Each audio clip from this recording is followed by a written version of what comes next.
Greetings, people of the internet. Welcome to another stream. My name is Anto. I'm going to be your host for this evening, and welcome to the first of our shop talk streams. This is a new thing I'm trying out that was a popular idea. We talked about this a couple of weeks ago after I did a stream where I planned out basically my entire year's schedule of content, and in that stream, I ended up talking about a lot of kind of behind the scenes industry stuff that was really popular. So I thought I'd try and do a new series where once a month we'll get together and we'll talk about some of the kind of behind the scenes industry level stuff, talk about some of the stuff that's been in the news, new releases, that kind of stuff, and then find an industry topic to talk about.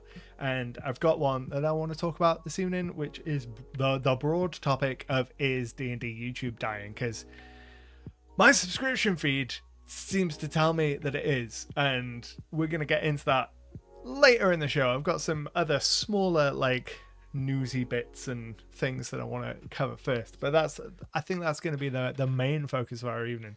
It's going to be that discussion of whether or not like this is going to stick around. I mean, I don't want to bury the lead. The YouTuber in me says tease it out, but the like rational human being in me says, yeah, we're going to be fine. It's D&D YouTube isn't dying, but we'll get to there. We'll get to it. So as always, these things are always much more fun. Always go a lot smoother. Not so much smoother isn't really the word, but always go a lot better the more you get involved in the chat. So if you have questions, if you have thoughts, if you have topics, throw them down in the chat or in the side in the chat, wherever the chat appears for you, wherever the chat is in your heart, put your comments and thoughts in there.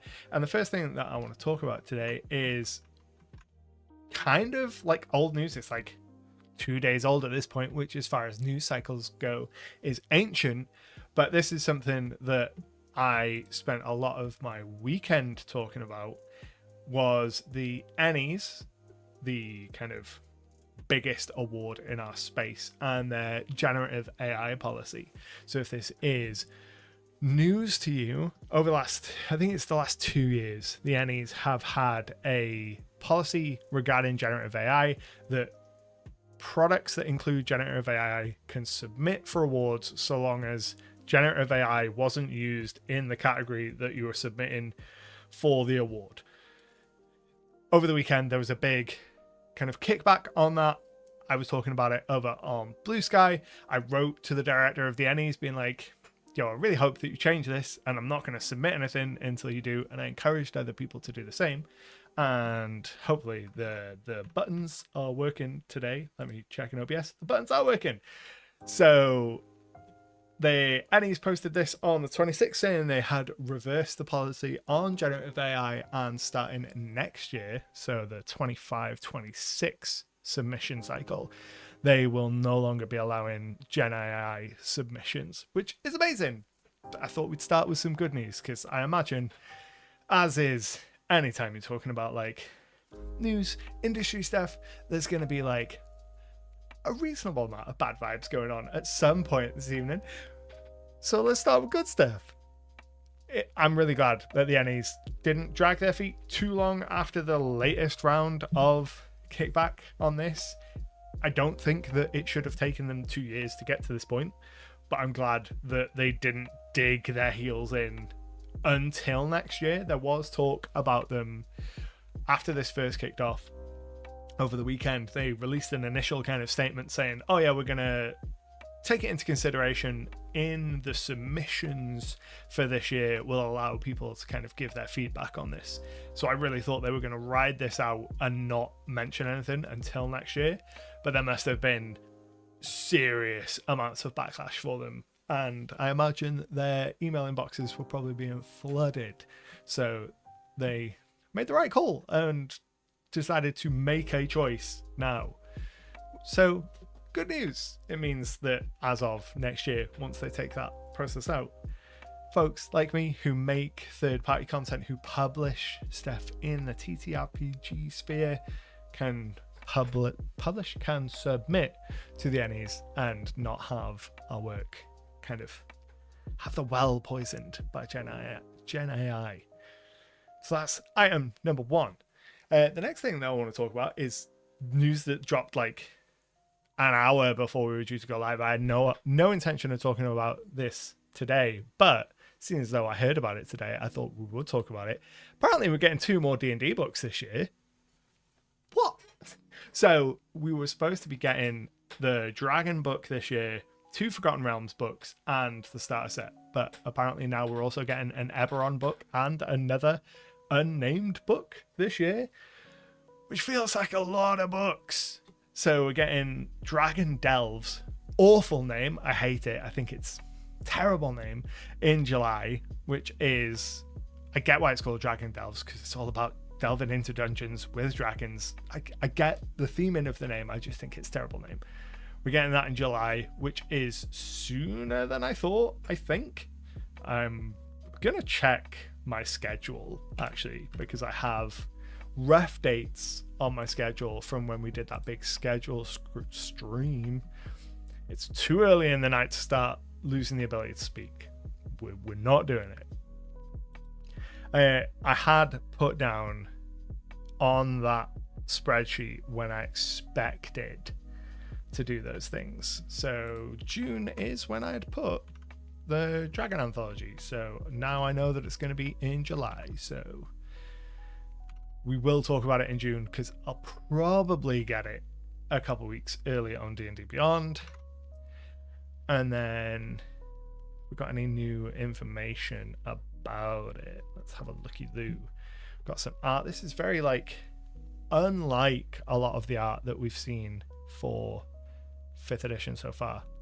Like this specific style of the White Dragon. I dig it though. So it's coming out on July 8th. 10 short adventures, each featuring a different type of chromatic or metallic dragon. 3 campaign options. Cool stuff. Like, I like more short anthology style adventure options, because I'm not typically someone that's going to run a big book adventure, or if I am, it's going to be Curse of Strahd. And then after this, we get Eberron, Forge of the Artificer, which is a better name. It's much more to the point, and is going to be a companion book to Eberron Rising from the Last War, which looks at different parts of Eberron that weren't explored in the previous book, includes new backgrounds, new bastion options, expanded rules for airships, and includes some changes and evolutions to the lore, and presumably will include the 2024 version of the Artificer as well. At one point, Eberron was described as a Xanathar's Guide to Everything book, but specifically to Eberron.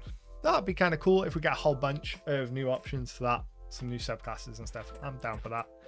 And then Heroes of the Borderland. This is probably the thing that I'm most interested in this year, because Keep on the Borderlands is like such a revered adventure. I was interested to see what they were going to do with it.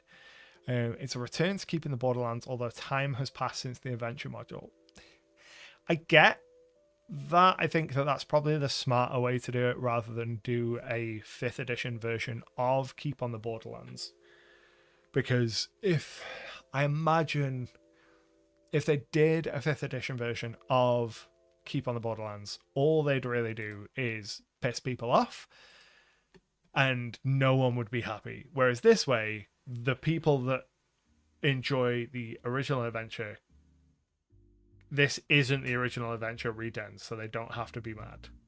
And this is just its own new continuation thing. So that's fine. And new starter sets are always interesting. I'm always interested to see how they continue to iterate on the starter sets, because as beloved as Phandelver is, and Lost Mines is by a lot of people, I think it's really quite a bad starter set. It's my hot take. I think it's a really bad like starter set in terms of like what it gives you to get started. I think it like throws you into the deep end in like a really weird way and doesn't give you nearly enough like beginner tools. I think the Essentials set did a much better job than that. It's going to have numerous new components, including tiles that the players mix and match to create new characters. I'm interested to see what that looks like. one of the quickest character creation systems ever for new players. So is probably going to be ancestry cards, class cards, background cards, that kind of thing. That's something that I've done for new players before. It works really, really well. And then the Forgotten Realms player guide is going to have a bunch of new subclasses. We got those in Unearthed Arcana today. I want to talk a little bit about those today as well, because there's some cool stuff in there. And then the Forgotten Realms Adventure Guide is going to be like the GM side of that. I'm not really fussed about the Forgotten Realms. I run almost exclusively homebrew, and everything I've ever interacted with in terms of the Forgotten Realms has never really spoken to me in terms of exciting me as a campaign setting. I think almost all of the other campaign settings that D&D puts out are just much more interesting than what I've seen from the Forgotten Realms. I think my favorite 5th edition book is probably Mythic Odysseys of Theros, and I really need to make a video about it at some point, because I really love Theros. It's such a good book for so many reasons, and I think that with the whole slate of 5th edition content from 2014 to 2024 now behind us, looking back over all of the releases, Theros is still the one that sticks out to me as being the biggest, like, straightforward, immediate impact of, like, I know exactly what this book is, I know exactly what it wants to be, and the book that executed that initial vision closest for me, I think. I liked Van Richten's Guide. I thought that was a really impactful book in terms of a lot of its flavor, but because it was, here's a bunch of different domains, I feel like it watered itself down a little bit, whereas Theros, I felt, was really punchy in how it delivered a lot of its mechanics and a lot of the vibe of the setting. So I do want to do a video on Theros and why it was probably my favorite 5th edition book at some point. Let's check in on the comments. Gobi, welcome. And Delva and Dev Walking. Really excited to hear your take on the stream topic. I've been seeing a lot of doom and gloom recently. Yeah, the doom and gloom is what brought me to come and make the stream and decide to talk on the topic today, because there's been a lot of doom and gloom in my subscription feed as of late as well. Sienna says, I really love Ravnica just for its format. Ravnica is one of the few that I don't have, or one of the earlier ones that I don't have in physical form. I've skimmed. What do I have in physical form? I actually don't know if I've got Ravnica in physical form. I don't think I do. I've skimmed through the D&D Beyond version of it, and I've used a couple of the monsters. There's a couple cool monsters, but certainly prior to Theros, I wasn't super interested in the Magic the Gathering settings being ported forward, and then Strixhaven did nothing for me. But there's some cool elements that I have used from Ravnica and brought into my own games, and that's typically how I use a lot of the setting-based ones. It's just pick and choose little bits. Byram King says, I don't think it's dying, perhaps D&D but not TTRPGs. I think if it is, it might be good for independent producers. I'm a Greyhawk fan. I'm glad to see the DMG reintroduce it. Oh, excuse me. I was glad to see a non-Forgotten Realms in the DMG. I haven't read through all of the Greyhawk bit of the DMG yet. I just kind of skimmed through it, but I was glad to see that it wasn't Forgotten Realms and wasn't such a Realms focused, which does make getting 2 Realms books in the first year kind of disappointing, but that's by the by. Let's have a look. We'll dive into the main topic. We'll circle back to the UA stuff at the end, because I haven't read through this fully, so it would be a lot of like half-formed thoughts. So let's dive into the main topic of the evening, which is broadly is D&D YouTube dying. I've seen so much discussion over the last couple of weeks of whether or not D&D YouTube is dying. And broadly, when we say D&D YouTube, it encompasses all of TTRPG YouTube, because regardless of the kind of arguably lesser state of D&D now compared to where it was, it is still so vastly larger than any other player in the space. Like, when we talk about D&D as like an industry-wide thing, really we're talking about the whole TTRPG space. Doesn't mean that I like that that's the case, but that is broadly the case. This was kind of, the discussion on this was kicked off when Had to Be a Great GM and another channel whose name forgets me and I feel awful for it, both around the same time announced that they were stepping back. And that kicked off a bunch of kind of reaction videos. I saw so many thumbnails with like things on fire, you know, the classic hyperbole YouTube thumbnails, and I saw so many of them, and I think that it's whipped the space into a little bit of a frenzy. And my TLDR is that D&D YouTube, it just isn't dying, and most of what we're seeing in terms of the discussion around that is either hyperbole or just outright wrong.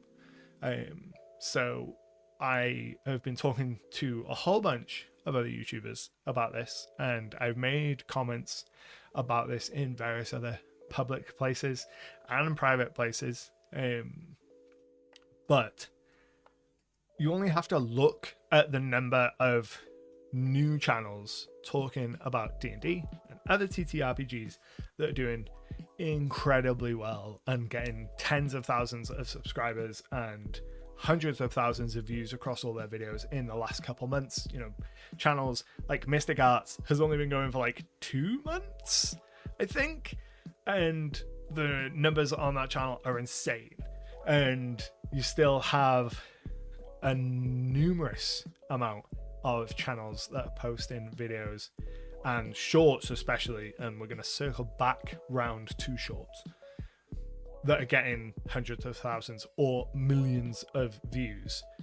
So it's not a case of YouTube as a platform is saying D&D and TTRPGs are dead and we're not going to promote them. That is just factually wrong, because in all of the time that I've interacted with YouTube, I've had a lot of interactions with YouTube through the years, and I have never had an interaction with them where they've been anything but encouraging. And I've never seen a situation or heard firsthand behind the scenes from anyone else in the industry where any representative of YouTube says to a YouTuber, like, suggests to them something negative, like, stop pursuing this thing because we're actively not promoting it, or don't bother doing this thing, or like that negative slant. It's always a positive thing.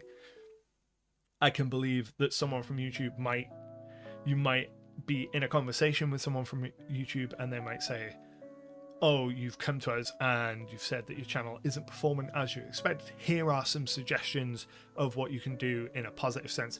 Changing your thumbnails, changing your titles, changing your presentation approach, like changing with the changing tides of YouTube. This is something that I was talking about in Gobi's comments section earlier today. Like, if we think of YouTube as like the ocean and the changing tides being the changing trends of YouTube, when the tide changes and you can see it coming, you have the choice to change with the tide and change your direction.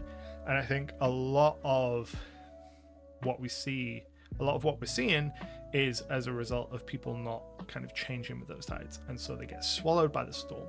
And then it's easier to blame the sea for your ship sinking than it is to say, oh well, I saw the storm coming and I didn't turn my boat around. But I do not for a second think that YouTube as a kind of YouTube TM, the conglomerate, the monolith, if you like, is sitting there and going, actively, we're just going to stop putting out, we're going to stop like pumping D&D stuff into the algorithm, because that's not how the algorithm work. The algorithm doesn't work by pushing content out to people. It pulls the content to people, the viewers' viewing habits and what they engage with pulls new content to them, versus the algorithm pushing out specific content. That's not to say YouTube doesn't have the ability to, on a case-by-case basis, go and say, right, random massive celebrity has just put a new video on YouTube that we think huge amounts of people would want to see. Right, we're going to make sure that that goes into everyone's home feed. Yeah, they can do that level of thing. But beyond that kind of stuff, where they are actively pushing huge megastars, they're not coming into our tiny little niche and like minutely tinkering with the algorithm for D&D in our tiny little corner of the internet. Like, they're just gonna let us be. So I think most of kind of this negativity around YouTube dying is coming from like a misrepresentation of the facts from people who don't want to kind of say, oh, YouTube has changed and we haven't changed, and that's why our views have trickled down, that's why things are unsustainable for us now. It's much easier to blame the algorithm. And then also from like the playing the game of hyperbolic thumbnails and like the clickbaity aspect of it, because that is another element of it. YouTube does reward that because people are more likely to click on it. They're more likely to pull your video towards them if it's got a sensational title and thumbnail. Hence why this stream has got the thumbnail that it does, that's got the YouTube on the gravestone, and it says clickbait on it. I went through a couple of iterations of that thumbnail that were much more clickbaity, and it made me feel gross to make such a clickbait kind of thumbnail to talk in a meta sense about how clickbait is bad. So like I stripped it back to just say clickbait because it was making me feel icky, and that is something I've talked about in the past. It's kind of, as YouTubers, like, you gotta make the choice of how much clickbait you feel comfortable with. I can see that I've lost a whole bunch of, I've missed out a whole bunch of comments. Bob says it won't die because every time someone leaves the genre, a bunch of vids on the subject, therefore keeping it going. Yeah. There's always like exit interviews. And it just makes no sense from a business perspective to discourage creators. Exactly. That is the crux of it. It makes absolutely no sense for them to discourage it. Pyram says the 2014 DMG lacked guidance on how to DM, sparked a decade of books, Return of Ladies, Dungeon Master, etc., and YouTube channels focusing on DMing. Now it's just a saturated market. That may be the case, but you still see new channels coming in like within the last few months that are getting tens of thousands of subs in that time, and collectively their videos are getting hundreds of thousands of views, and the best performing creators in the space are still pulling in really big numbers. So the audience is still there and still engaged. It's just a matter, so much of it is a matter of packaging. I've talked about this on the stream before. It's one of my biggest kind of gripes about the job, is so little of this job is this, and so much of it is what this title is and what the thumbnail is, and that makes an enormous difference. And it's why you see so many titles, so many thumbnails with all of the fire declaring that D&D is dead, and you see channels where you can scroll through and you'll see like dozens of flaming thumbnails and titles like the X D&D drama just got worse. Like that style of title I see so frequently, and the reason is because people click on it and it gets the views. And I think that this is another thing that I was talking about with some other creators earlier today. It depends on what your goals are on the platform, where you go with your content and how you package it.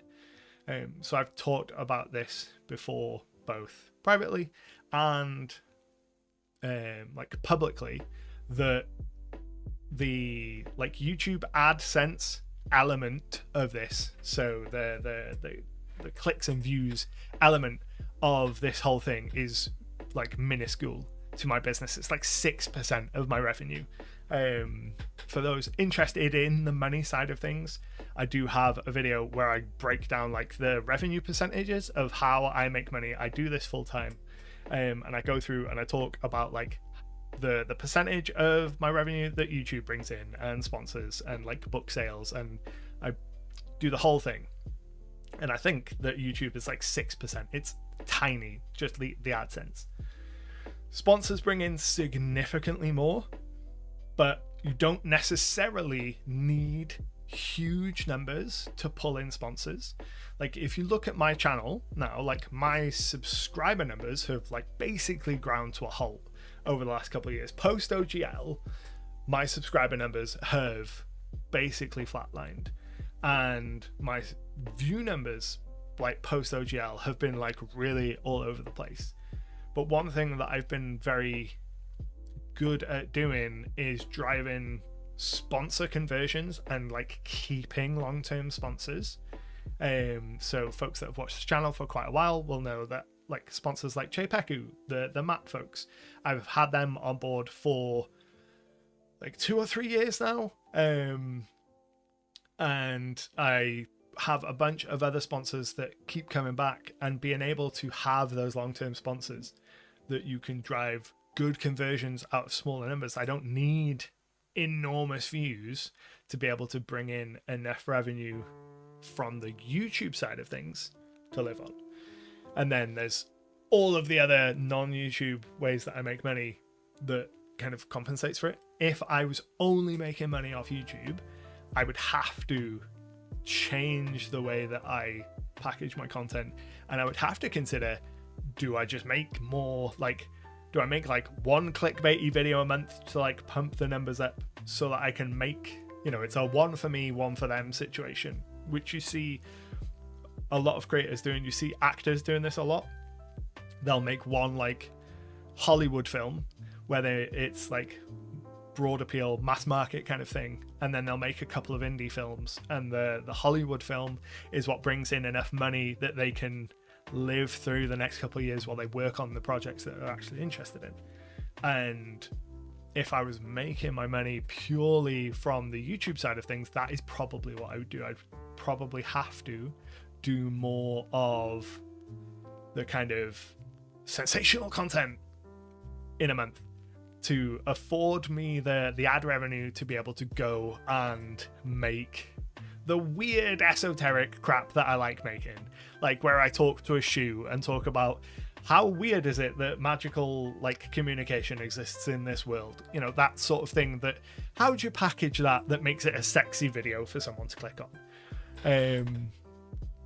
So it's like that balancing act.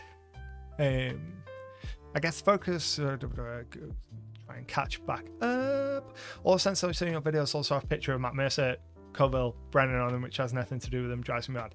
That's a bugbear of mine as well. I think I've got 2 pictures of Mercer in mine. One of them is on a video on doing voices, and one of them is on a video, an April Fool's video about how to be like Matt Mercer. Pyram says, I guess the question is, what is the focus of the content, D&D or TTRPGs? My content broadly is both. So I make stuff that is focused towards D&D. a fair amount of the time, but then I do a lot of like world building stuff, map making, and like general TTRPG stuff. If I can reasonably get D&D in the title, I will, because it is going to reach more people. That's just part of playing the YouTube game. Doesn't mean I always like it, but again, it's part of that. Packaging the content is often more important than the content itself, and I hate that. Dicetail says, let's just say demise of Critical Role has been, shall we say, over-reported. Critical Role, I think, is, like, when you look at their stream numbers, it's way down on the peak. I don't think that they are, like, pulling as much in terms of viewership as they used to, but they're still, by far and away, the biggest, like, actual play and, like, common touchstone name within the space. I think a lot of people don't even like having to do the clickbait, either have to make a living now.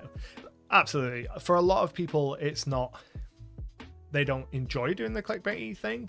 It is a matter of they choose that route because that's how they make their living. And especially given the majority of YouTubers in this space are US based, which means that you've got to contend with things like health insurance being the big one. Like, if you are making your living full time from doing this and you've got to pay a mortgage and you've got to pay health insurance, well, if it means you've got to make a clickbait title so you can make sure that you don't go without health insurance, I don't begrudge anyone that, because we live in a dystopian nightmare. Fortunately, being based in the UK, I don't have nearly as many of those worries to like worry about. I can be a much more like nimble in that sense, and much more like principled isn't the word, but I can choose to make like content related choices that I know will get me fewer views, but that sit like more right in my soul. Dice Tales, I've noticed that more and more YouTube channels have content that is basically just an advert to join their Patreon. I guess that's the business model that has emerged. Again, that's absolutely part of it. And I see a couple of things. Pyram asking about Joy members who pay monthly, and what kind of content offered them. And then Deb Walken joined the members. Welcome. So we'll talk about channel memberships, and we'll talk about that aspect of it, because that all kind of pays in together. So starting with Dicel's kind of point, and there's more content that's basically a long form ad to join the Patreon. So straight up, full transparency, because that's what we do here, these streams are an ad for my join memberships, like my YouTube memberships. That is like the secondary purpose of these streams. So in a typical week, what we do in these streams is we will build, and what I offer in my channel memberships is like more specific and granular world building content that's exploring my homebrew world, talking about like niche topics within that again don't play well with the algorithm, like exploring like my cosmos and doing deep dives into my world and like doing deep dive monster design and stuff. It's all the kind of stuff that we do on stream, but much more detailed and much more focused. So like these streams are basically just 2 hours worth of a long ad for the YouTube memberships, and most weeks when I stream we get a couple people join the YouTube memberships. It's a big like motivating factor in doing them. It doesn't mean, obviously I did these streams for years over on Twitch before we had the memberships. I enjoy doing them, but it doesn't mean that isn't like a secondary element to doing the streams. And there are videos, like main channel videos that I'll make, where the main purpose of them is to drive someone either to Patreon or to buy a book or to join the channel members. So when I sit down and prep a video, kind of I'm asking myself a couple of questions, like, am I making this video for someone that's never watched any of my content before? Is this like a scattergun going out to a wide audience? Is it something like reviewing the new monster manual? that's like a scattergun. That's just trying to pull in people that are looking for information on the new monster manual. That is primarily just the purpose of those videos is to get my face in front of new people. It's not necessarily to get them to subscribe, but it's just to introduce new people to my face, get them familiar with me, get them kind of top of that marketing funnel. Then you've got videos for my subscribers, so videos that are talking about my homebrew world that aren't channel member videos and things. Things that are like talking about, let me go on to my channel so I can give you specific examples. We'll do show and tell,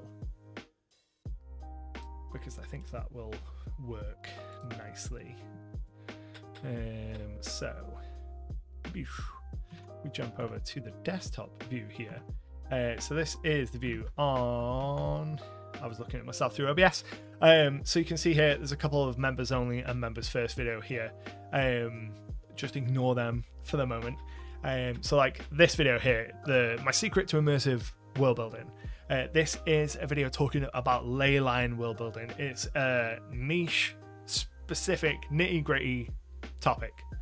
The purpose for this video, like the secondary purpose beyond it just existing, is to drive people to join YouTube memberships, because it existed as a members first video. Members got access to it weeks in advance of anyone else, and it's also part of an expansion of something that came up whilst I was making videos for YouTube members and was like expanding on a topic for them.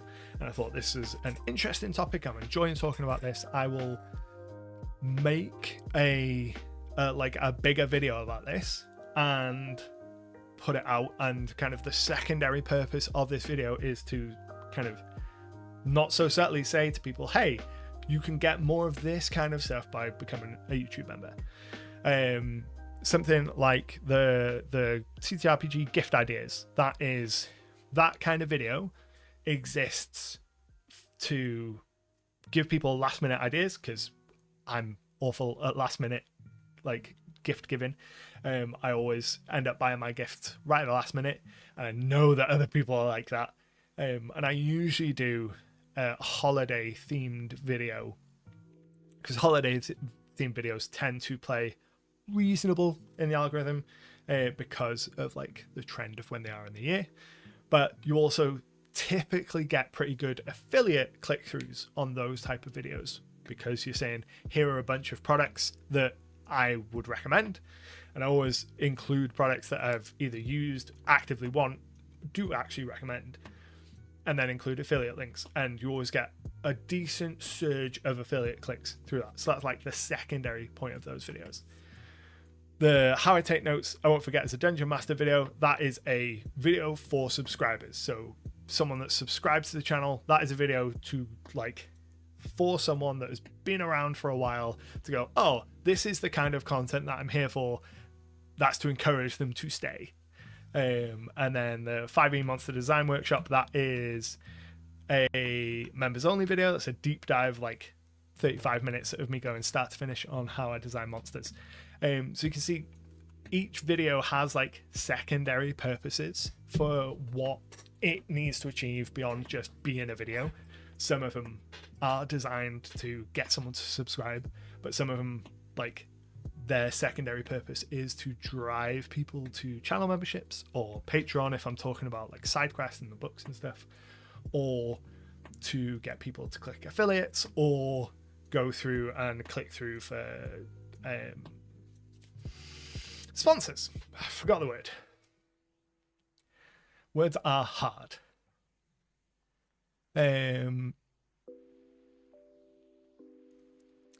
Let's see, where have I got? Goop says, is D&D YouTube dying, and what are you going to do about it? I'm not doing anything, I'll just let it burn. Everyone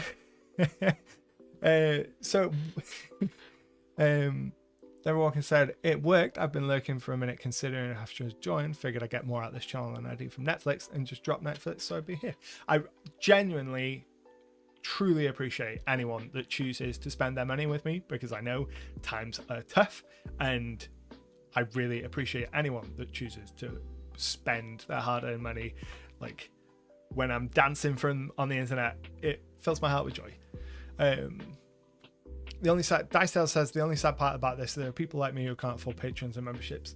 That is absolutely fine though. Like for anyone that can't afford memberships, patrons and stuff like that, that's why there's a whole library of the free content on the channel. And for like myself, as an example, over on my Drive-Thru RPG, I will drop a link to my Drive-Thru RPG because I'm talking about it and I've got the fancy buttons and I might as well use them.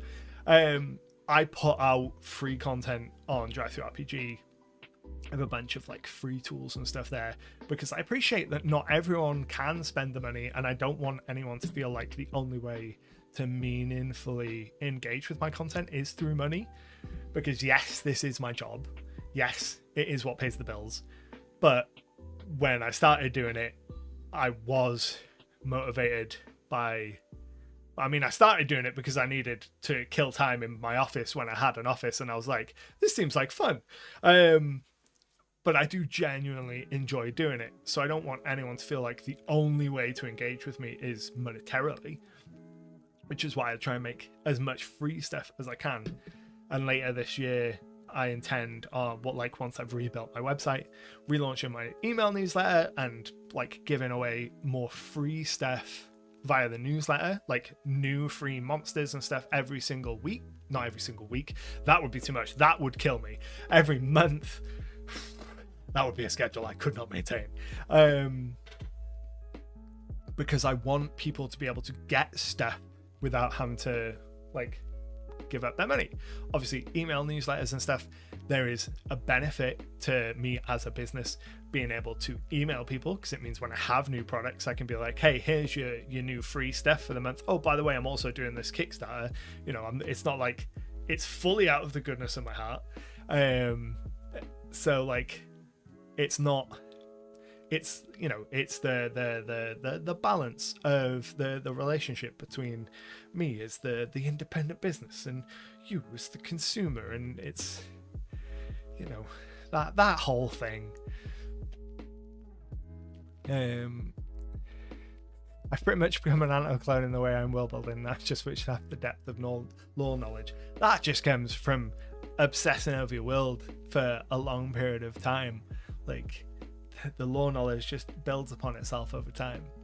Free content is generally appreciated and the transparency is much appreciated and very attractive. Thank you. I try and be as transparent as possible when it comes to like industry stuff, as long as my general rule of thumb, and a good general rule of thumb for these streams, like the shop talk streams going forward, is as long as I'm not breaking an NDA or breaking what I call rule 6, which I'll explain in a minute, then I will be as transparent as possible. So rule 6 is a rule I have in my Discord server, that we don't badmouth other creatives, even if they're not like in the room with us. Like, because I am not about creating a catty bitchy space. That's not what I want to do. So as long as I'm not like breaking NDAs or talking shit about people, I will be as transparent, or always strive to be as transparent as possible, or as is reasonable to be, because so few people talk about money or about like the ins and outs of how things work. And the more like knowledge is power, G.I. Joe. And from when I very first started like doing this job, like when I first got started, I had so little information that I was stumbling in the dark. So I try as much as possible to be a source of like that light for other people so that they don't have to stumble around in the dark. Because not knowing what you're doing when you're getting started, and not knowing all of like these little elements of it, it's just so confusing. And then from the viewer side of things, I think that as like a consumer, the more you know about like the behind the scenes of the stuff that you consume, the better. Like, it's much easier for me, ever since I've been making YouTube content, it's much easier for me to like excuse like a clickbaity title or a mildly clickbaity title. Some of them are too egregious even for me, or like sitting through an ad read or stuff, because I'm like, okay, I get it, I know how the game works now. So being able to share that with people to help them understand, like, a lot of these things aren't necessarily because I want to do it, but if I don't do it, I can't put food on the table, sort of thing.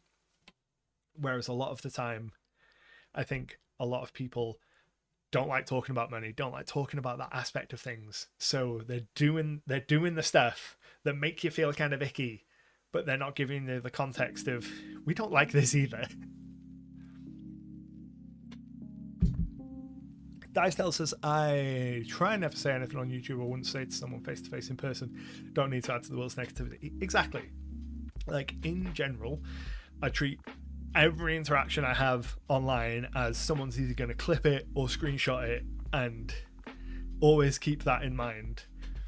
So I'm always like, I constantly have a remember rule 6 when I'm like talking about situations within the industry.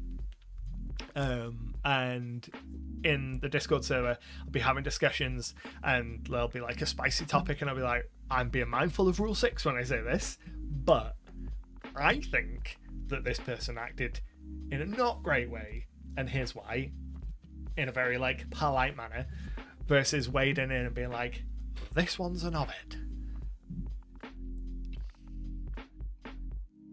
In terms of the kind of broader like YouTube dying thing, I think that we have crossed a threshold in like the TTRPG YouTube space specifically, that all YouTube niches go through, where the kind of the trend of TTRPG YouTube at the moment is talking about TTRPG YouTube, and news and drama within the niche has become the kind of most talked about, or the hottest button topic that gets the quickest and easiest views. This is something that I think happens in almost every industry. See it like in beauty talk, how it went from just generally like benign tutorials and helpful videos to like drama, like fire drama. And I think it's just something that happens in every niche. Hopefully we don't eat ourselves alive like beauty talk does, and we can move through it and like come out the other side. I don't think the OGL helped at all. I think OGL is what like catapulted us into this.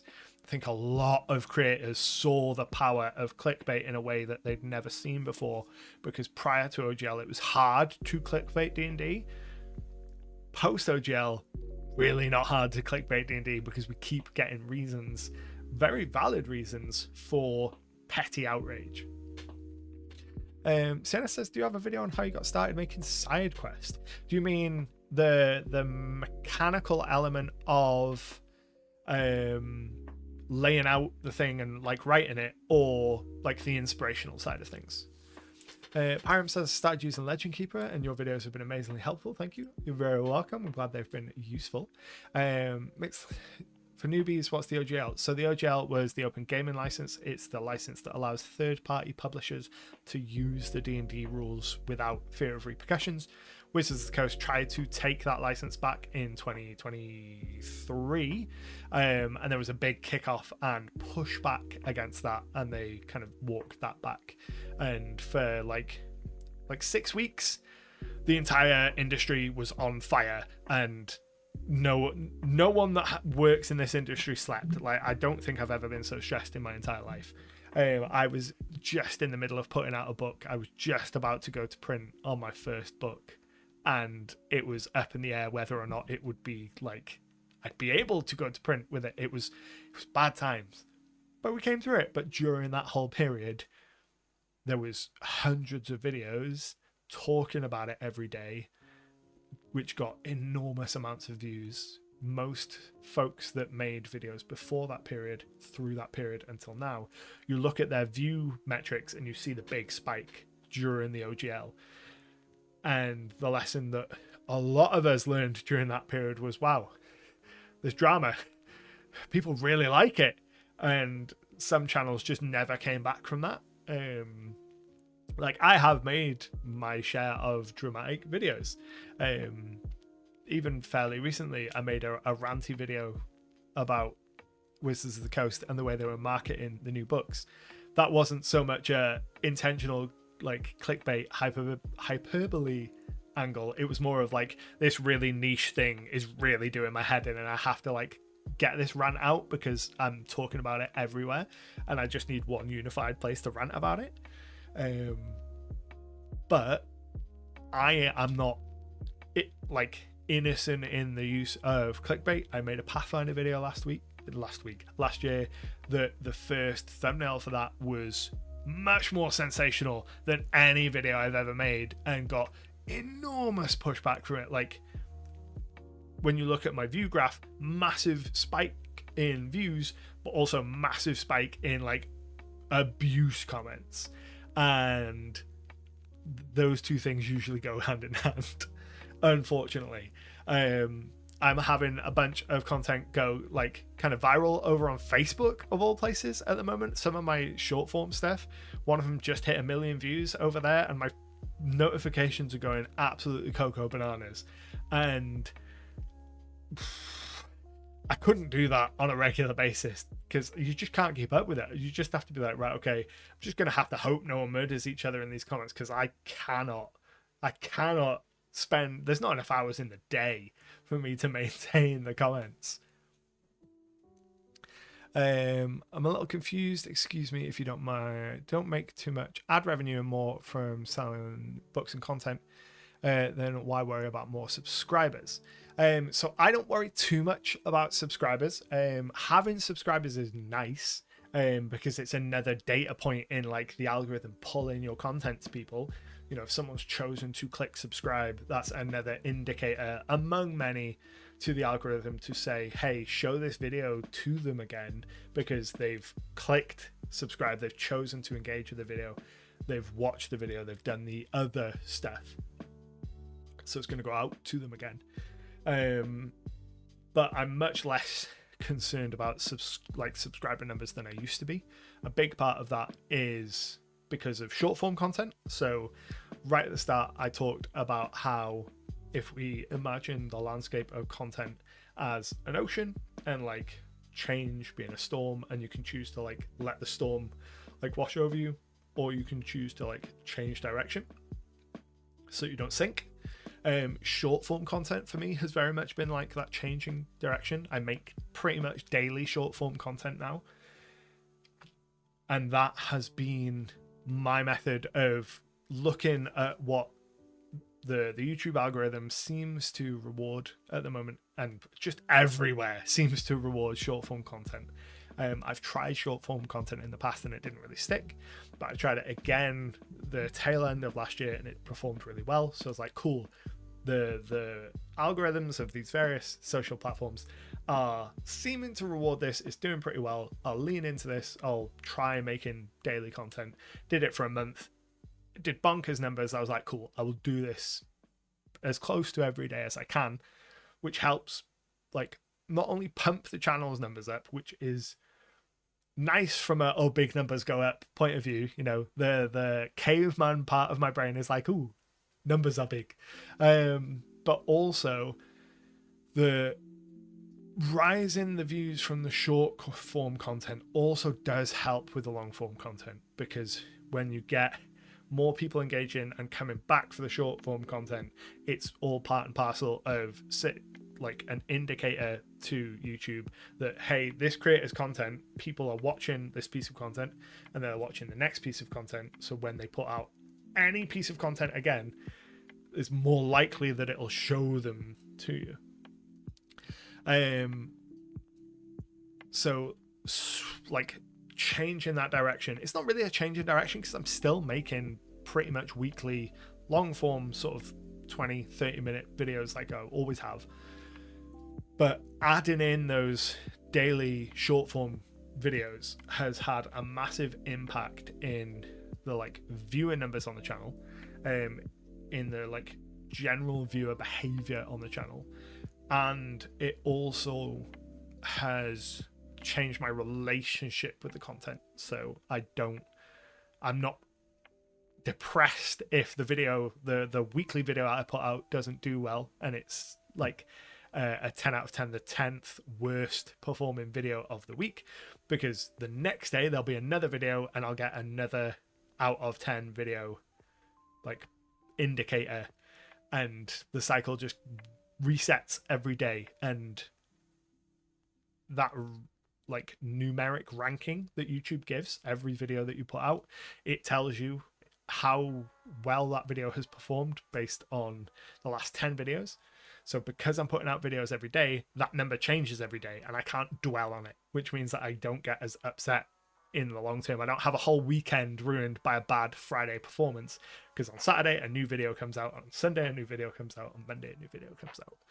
And that's changed my relationship with making content as well, which has been really nice. Scrolling back up. So Sienna says both. Okay, well, I will circle back and talk about getting started with SideQuest, and I've got some visual aids actually that I'll bring in for that. Ruh-roh raggy. Let my hair down. I tend to let my hair down for the streams. I keep it up for recording long form content for continuity, so that I don't have my hair like doing this between takes. But because this is live and I don't need to edit it, it's easier to keep it down. And the OGL crisis did create a crisis that made a lot of people leave D&D for third parties like Shadowdark, which was hugely successful and is awesome. I did make a video talking about my experiences with Shadowdark fairly recently. It's very fun. I enjoyed it a lot. Miss Lexisaurus says, I hate short form content. It's so popular now. I'm a long form gal. I'm also a long form gal. And I hate that every platform has become a short form platform. That's the thing that annoys me the most. When it was TikTok in its own little bubble, I didn't mind that, because if you want to watch the short form content, that's where you go. But now, short form video outperforms my content, all my other content on every single platform. So I post my short form videos on TikTok, on YouTube, on Facebook, and on Instagram. And when you look at the performance metrics of the short form content on those platforms compared to every other type of content on those platforms, the short form content does much better. Like I don't have it to hand, my phone, to look at the actual numbers. But on Facebook, one of the reels that I put up recently has got 1 million views. But like the 6 reels around it have got like 200 or 300 views. And that inconsistency from short form to short form video, it's exhausting to not know whether is this video going to get like 2 views or is it going to get literally 1 million views. And there's no way of knowing, because it's definitely not a matter of this video is 1 million times better, because it's just not. They're all like all of the shorts I post are much of the same in terms of quality. They're all memes, and some of them might be a little bit funnier, some of them might use a funnier pop culture reference, but like format wise they're all exactly the same. So there's no reason one of them should get 138 views and the next one should get literally 1 million. It like trying to know the algorithm is the route to madness. Bob says use some clips from long form to make short form, thereby getting viewers to see more. I have tried that in the past. It doesn't work amazingly well for me. A lot of my like long form content doesn't translate into short form really well. I'm not a particularly fast and bombastic speaker, so when I translate into short form content, you just get this like fairly softly spoken, slow speaking British guy being like, yo, what's up? Do you want to come and world build with me for like 2 hours? It'll be kind of cozy. I know that like all of the videos around this are like bam, bam, bam, bam. I can't offer that like dopamine hit. We could make some elves. Do you want to make some elves? It's not quite the same. I think the reason I watch your videos is not just DM tips, but also world building, using tools, and Legend Keeper, wonderfully diverse channel. That's what I go for. I think that that's part of the problem in why my channel is at a weird place growth-wise, because if I were to sort my videos by most popular, most of my most popular videos are map making or like software-y type videos. So if I was like, right, I'm gonna just boil down into a singular niche, I'm just gonna make like software based stuff, I'm just gonna make maps and review like TTRPG based software, I would probably have a channel that is much more like numerically successful, but I would be much less fulfilled like creatively. Excuse me. And a lot of it is that balancing act between finding what pays the bills and what feeds your soul. Because if I just cared about money, I would be doing literally any other job. Like, TTRPGs is not the industry to get into if you want to make money. First foray into TTRPGs was Thirsty Sword Lesbians, which I should have loved, but somehow D&D has captured my imagination more and is now my special interest. I've not tried Thirsty Sword Lesbians yet. It's been on my list for quite a while, but I saw a physical copy of it in a local shop fairly recently, and it felt like it felt very expensive for the size of book that it was, so I didn't pick it up. But in terms of vibes, very much something that I want to pick up. Cozy vibes of my dopamine hit. Yeah, I'm all for, like, it's one of the things that I like about the streams is it's a chance to like go really long, be a bit cozier, and take things a little bit slower. I don't have to do the YouTuber voice as much, which is like a subconscious thing that you notice a lot particularly when you're editing. Like the first take of something is always much more like gesticulating with my arms, much higher in volume. I can see it in the audio when I look at my audio graph. You see the first part of every take is really loud, and then the volume tapers off as I like come out of the YouTuber voice in a long take. Sometimes if I'm scripting something, or even if I'm talking off the cuff and it's a topic that I know wrote, I will like explode into the take, and then once I settle into it, I get really like contemplative, and then the audio like slowly drops off as I get more comfortable and lose the YouTuber voice. And the nice thing about the stream is I just don't have to worry about that, which is nice. Devil says, Thirsty Sword Lesbians. It's a very fun game. It's my friend Emily's first foray into running. It's powered by the Apocalypse, right? I've played a couple of Powered by the Apocalypse, which I've really enjoyed. Right. So Sienna, you asked about how I got started with SideQuest. I'm going to hit the be right back screen for like 30 seconds so I can grab some visual aids, and then we'll talk about that.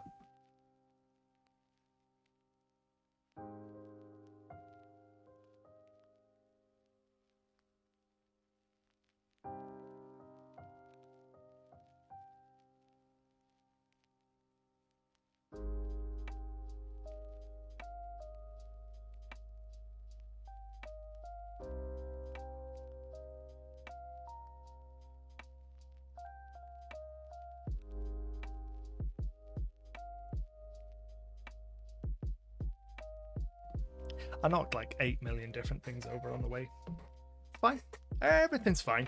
Cool. So I've got visual aids. I've got 2 copies of my first SideQuest annual book. I'll talk about why I've got 2 copies shortly. And we'll talk about why, how, where, all of the things required to get started with SideQuest, and give a little insight into the process of starting a magazine, making books, doing all that good stuff.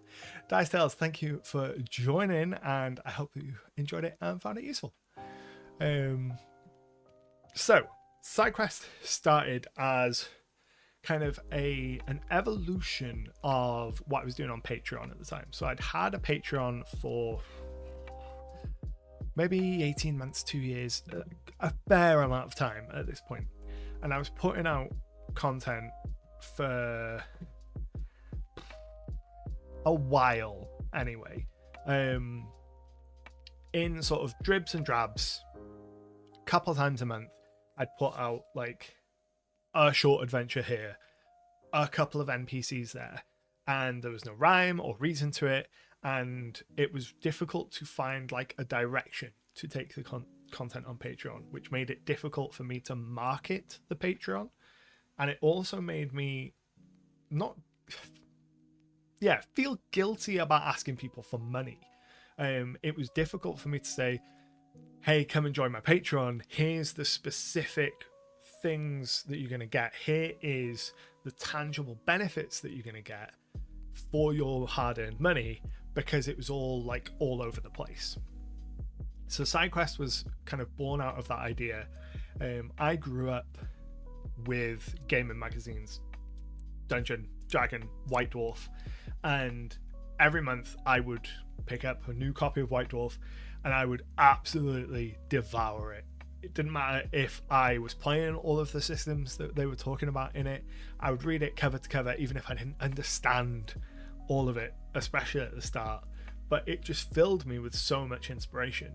And so when I started SideQuest, that is what I wanted. I wanted a monthly magazine that could just inspire. So I put the first issue together in like, I think ideation to publication was like 2 weeks. I said to the mods in my Discord, I was like, oh, I've had this idea. And then later that day I was like, oh, this is what the cover could look like. And then like 2 days later it was like, oh, here's what an article layout could be. And then 2 weeks later I'd written the entire issue. So it came together really quickly. Once the idea came to me, it was that like lightning bolt kind of moment. And then from there it was a case of each month making content. And before long I started hiring freelance writers to come on board, do some articles. I was still doing the majority of the writing. I think about 3/4 of the writing in a book like this, so this is nearly 200 pages, about 3/4 of the writing in this is me. And then getting stock art, hiring out actual artists. But it came together quite quickly and quite quickly settled into a routine. Right from the start, I would love to have done printed stuff, because I remember growing up with printed magazines and like special place in my heart, but like financially, logistically, just does not make sense. Printing like a 30-page, or like a lot of them were much smaller than that, like 15-20-page document, and then getting that sent to me to send out to someone else for them to like pay the postage and the customs and all of that stuff never made sense financially.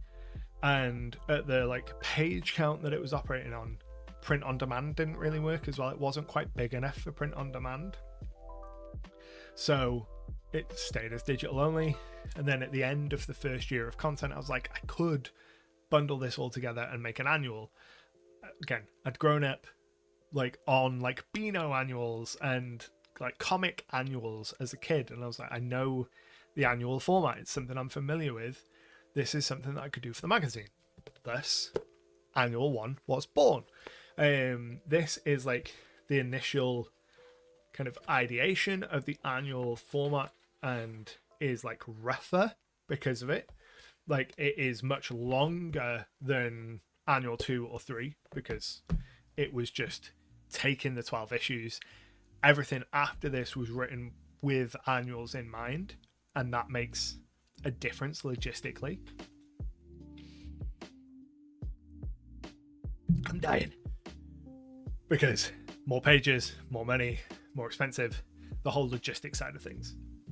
This first one, it was just we'll bundle it all together and put it in a book.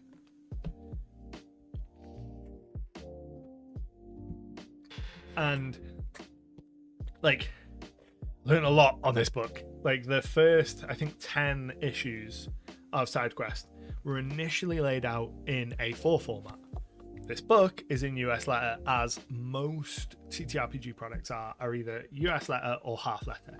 Those are the two standard sizes for North American publishers, which is the majority of them. And for a lot of sort of Western European publishers, they match that standard size. Not all of them. There are some that do A4 and A5 size, but the majority of them do US letter and half letter. So when it came time to do the book, I was like, I'll do it in US letter, which meant the first 10 issues had to be reformatted to US letter, which was a nightmare, and reinforced previous lessons I'd learned about writing to layout. So this is something that I first learned years ago when I was working as art director for Galder's Gazetteer, which is a charity book put out by Zipper on Disney. And I worked as the art director. Matthew Perkins was doing the layout, and Zipper on Disney was doing the project lead. Ricky was the project lead. And the three of us were putting that book together. And it is astonishing, if you've never worked in print, and if you've only ever worked digitally, it's astonishing how much physical layout impacts your writing. So there is nothing more soul crushing than getting to what you think is the end of the project and then having to go page by page and minutely change so much text because you need to save a line here, gain 3 lines there, move 4 lines here, and that across 200 pages will just ruin your soul. So that, and then working on this book and having to change the formatting of those first 10 issues, kind of really cemented my approach to write to layout. So now, unlike a lot of people who will write in a Google Doc and then port it into their layout, I write in my layout software so that I know I'm always fit into layout, because I never want to have to go through that process again where I'm going through page by page and exhausted at the end of a project and trying to find 50 words to fill up a paragraph or cut 20 words here and there. It's soul crushing. But we got to the end of this project, and once the Kickstarter had fulfilled, it was time to consider doing print on demand, which is why I have these 2 props.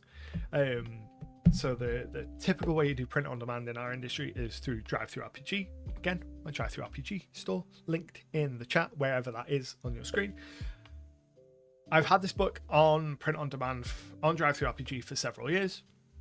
It's never sold incredibly well because up until this point it has been their premium model, and their premium model is insanely expensive to print for what it is.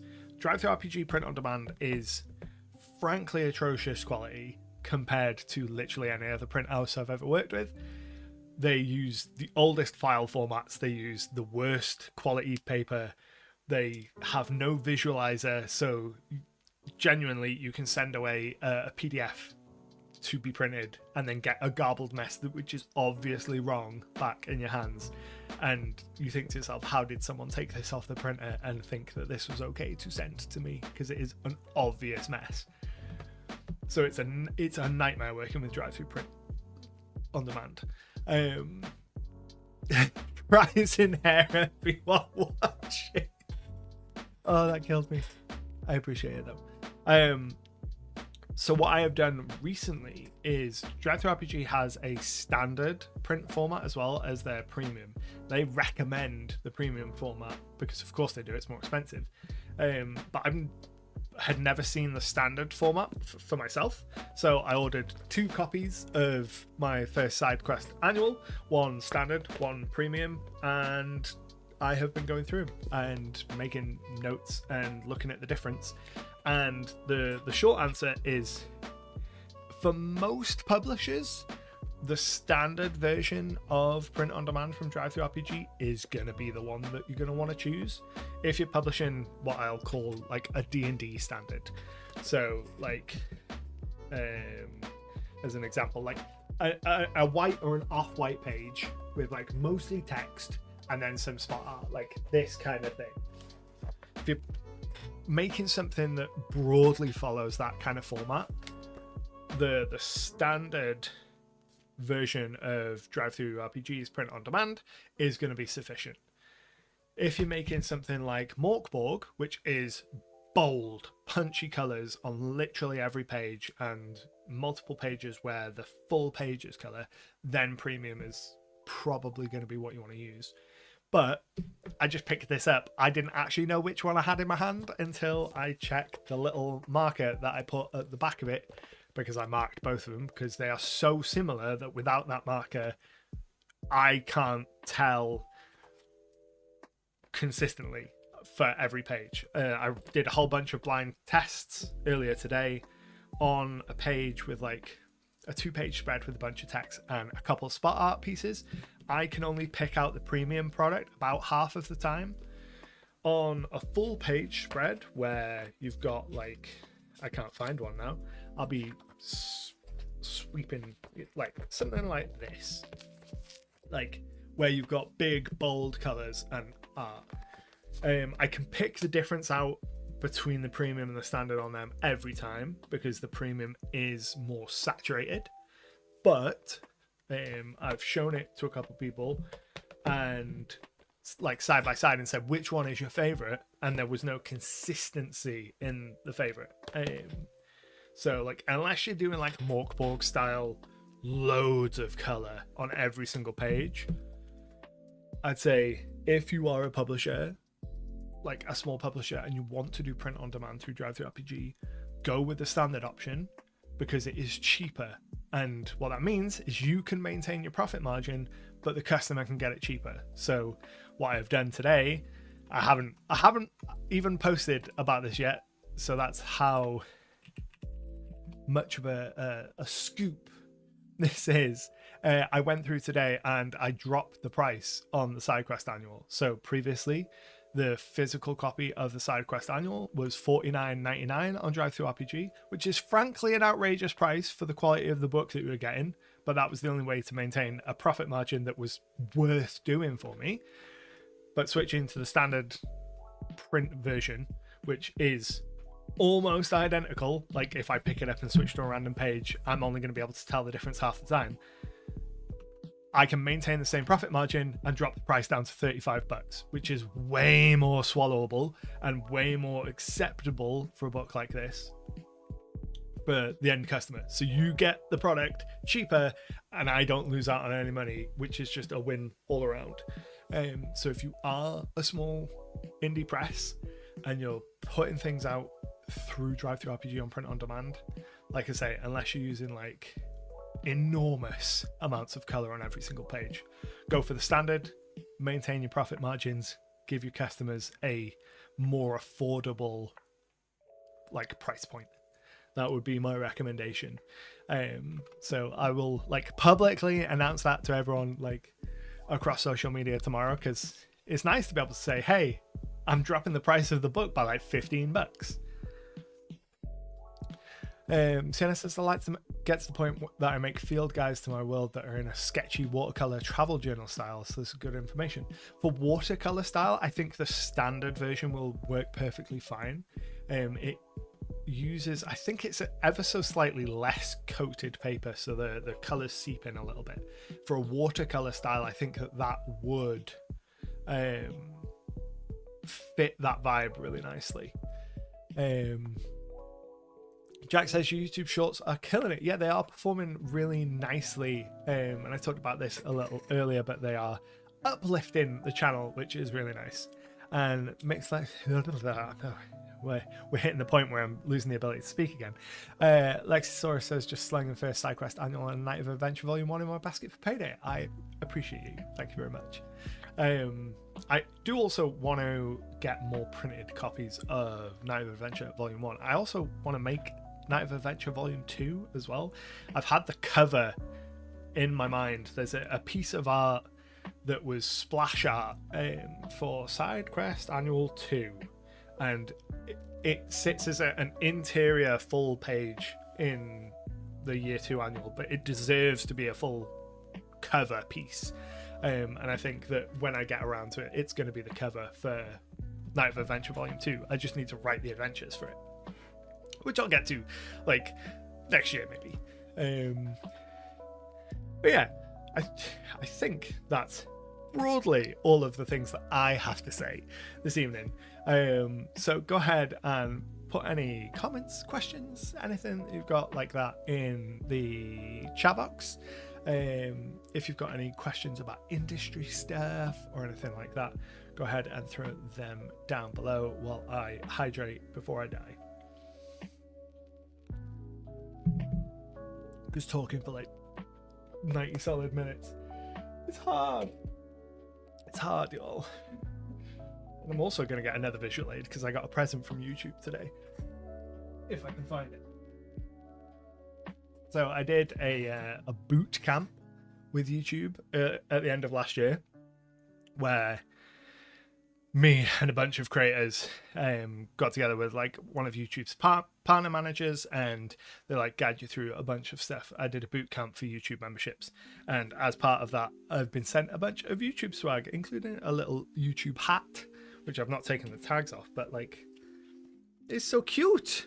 And it's got like the YouTube logo on it and everything. And I got a YouTube pin and like a pen and a notebook and stuff. And then at some point I'm gonna get a jacket, like I think like a jersey, like a football jersey, like the different colored arms, like the reverse of what I'm wearing, with the YouTube logo on it, which is nice. Does DriveThruRPG have print on demand for A5 sizes? Let's have a looky-loo. I'm pretty sure it does. DriveThruRPG print sizes. We'll go have a look. Switch over to the desktop view. Oh, it's all in inches. That's fine. A5 in inches is a 5.8 by 3, 8.3. 5.8 by 8.3. 5.8 by 8.3. 5.8 by 8.3. Someone stop me if you can see it. I'm pretty sure they do. Yeah, there it is. A5. So it's in the small hardcover sizes or small soft cover sizes. Either black and white or standard interior color books, or the premium color books. They both should have A5 size. So that's 5.83. 5.83. Maybe they don't have it in the premium, but they definitely have it in the standard. On the website, you'll only see PDF options because I'm currently in the process of fulfilling Kickstarter orders. So all of the website stock is currently earmarked for Kickstarter fulfillment, and then I'll be refilling the website stock because I'm in the middle of fulfilling Kickstarter orders. I'll be sending PDFs and stuff out, fingers crossed, this week, and then putting in my order with like the fancy printers this week. Oh my god, Agile Monk gifting 5 memberships. That's amazing. Thank you very much. And then once all of the Kickstarter orders are fulfilled, then I'll be putting the books back up on the website once I know what my stock levels are, because all of the website stuff I fulfill. It's all sitting in my back room on racks, whereas the DriveThruRPG stuff is print on demand, obviously. I know you're such a great guy. Oh, thank you. Delva says, what did you do before moving over to YouTube? I don't think we've ever discussed that. Oh, we have never discussed that. I've done a whole bunch of stuff. Oh, Agile Monk, the gifted memberships. That's so kind. Oh, incredible. Thank you. Delva, what did I do before coming over to YouTube? So before I was on YouTube, oh my god, where to even start with this? Let's go ass backwards. So before Icarus Games was Icarus Games, Icarus Games was Icarus Miniatures, and I was self-employed making miniatures, which are still available.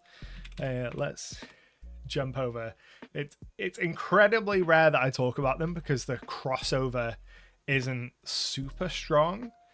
Where even is the button? It's so rare that I come onto this page to share this stuff. So yeah, before I started doing YouTube stuff, I was making war games miniatures, Let's jump over to here. Yeah, so these are my miniatures. So I initially was physically producing these. So you can see I've got a bunch of humans from the Galactic Human Alliance, and then a bunch of gribbly aliens from a faction called the Nexus. So this is from a homebrew world that I started writing when I was back in university.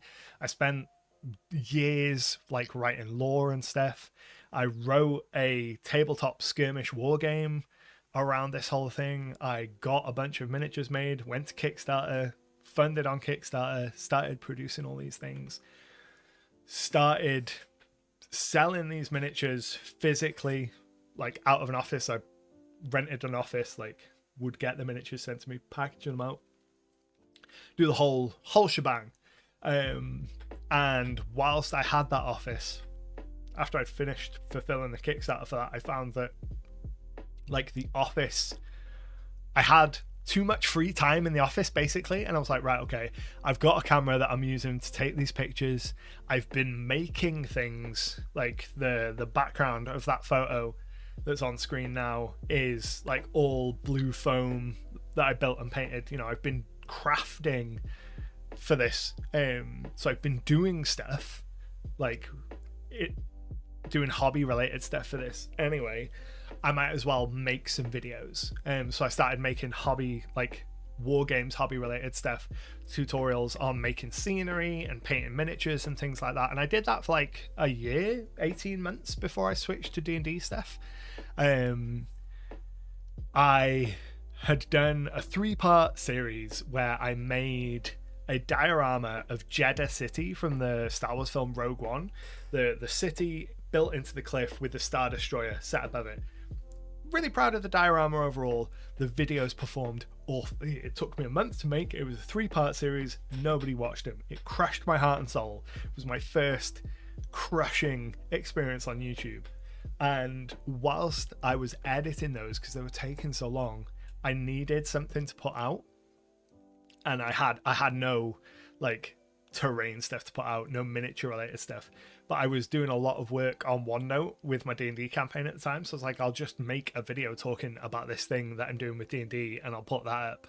And that, like, within 2 days became my most viewed video ever. At that point I was like, oh, people really like this D&D stuff and really like this OneNote stuff. I'll make another one, see how it goes. And that did really well.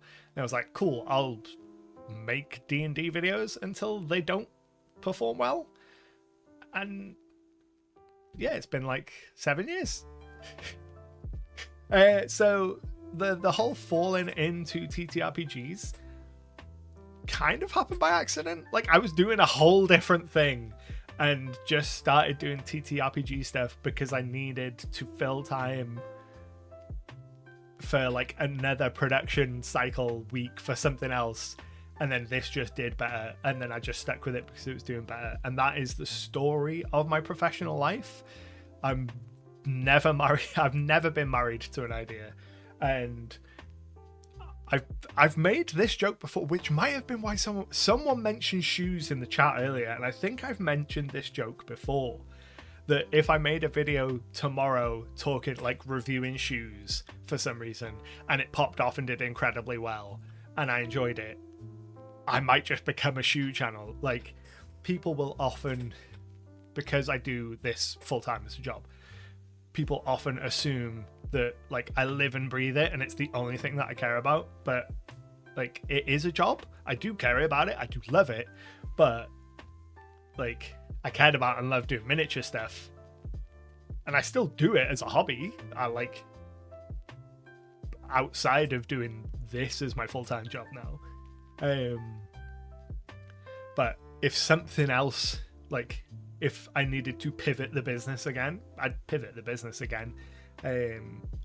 It's rare that I will give myself credit and like speak fondly of myself, but I am proud of my willingness to pivot.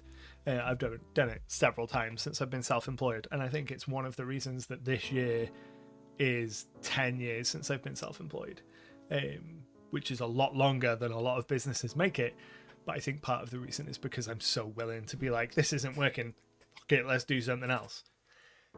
In terms of what I did kind of before self-employment, I worked in marketing for a while before leaving to go and start my own business. I was marketing manager for a food company.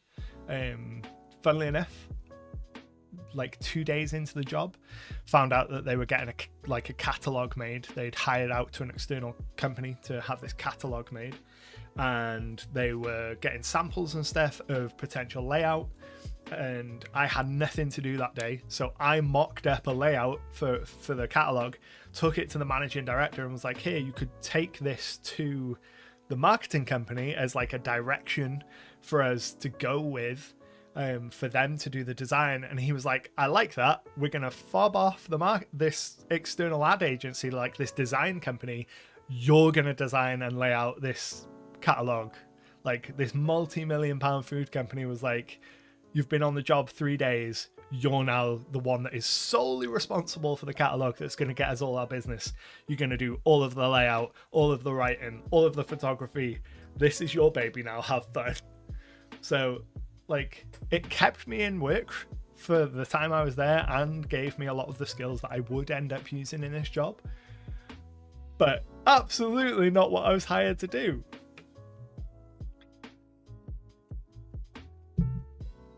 And then before that, it was a bunch of like minimum wage jobs, like working in restaurants and stuff. Strangest job I ever had was I was a transformer, not a like Michael Bay transformer. I worked for a retail store that was transitioning from being like a physical catalog store to being more like digital, and I got promoted to being transformer, which was basically like I was the go-between between management and the staff to get all of the staff on board to go into the digital age and be like, I would go away on training courses and stuff, learn how all the digital stuff worked, come back to the store, teach the staff how to do the digital stuff, but then also reassure them that the robots weren't taking their jobs. It was a weird job.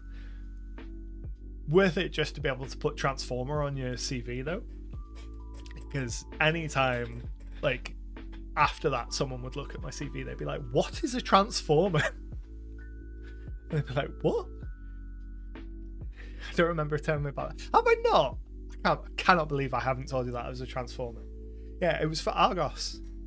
So for all of our UK peeps, Argos, the catalogue store here in the UK, back when they were moving away from being more of a catalogue place to being a digital place, I was an Argos transformer.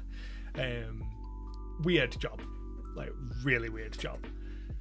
Like, go away, learn all the new fancy digital tech, like that transitional period, because the customers hated it, because obviously they'd spent like 100 years of Argos being the catalogue shop. You go, you look through the catalogue, you speak to real people, and then like overnight all of the staff were just wearing headsets and talking to this machine that told them where all of the things in store were, and you just see the staff walking past you talking to the machine, more often than not shouting at it because it couldn't understand you. And like, used to get so much crap from customers from that. But yeah, transformer, that's like weirdest job title I've had. Flicking through the catalogs was such a joy as a kid, like circling all of the toys that you wanted. But yeah, I did a lot of my brainstorming for my sci-fi skirmish game came while I was working at Argos. So when you'd work up in the stockroom, you'd be alone up there, very boring, just sitting waiting for orders to come through, throw on a conveyor belt. This was before I was promoted to transformer. So there's a lot of free time to sit and think about like mechanics and ideas. Like, I've never been shy about using company time to think about like what would become self-employed stuff. And Jess and I were talking about this very recently. I am very lucky in that I have known what I wanted to do since I was like a teenager. I've known that I wanted to like write and tell stories and have that creative element to my job since I was like 16, 17-ish, maybe even before then. And like all of my career decisions have been made with that in mind. Like, either this job needs to give me enough time and freedom to do this, or needs to allow me to do it at work, like lift up my mouse mat and be writing underneath it, or it needs to be in a field where I'm stretching those muscles. So I feel very fortunate in that throughout my entire working life, I've been like laser focused in the broad sphere of where I wanted to end up, which turns out is sitting here talking to all of you folks and then writing about weird wizards and elves and strange aberrant creatures that tear through the fabric of reality to eat those wizards. And it's all good fun.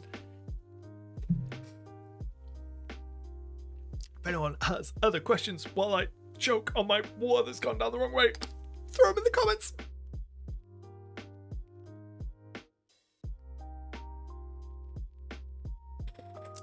I'm alive. It's fine.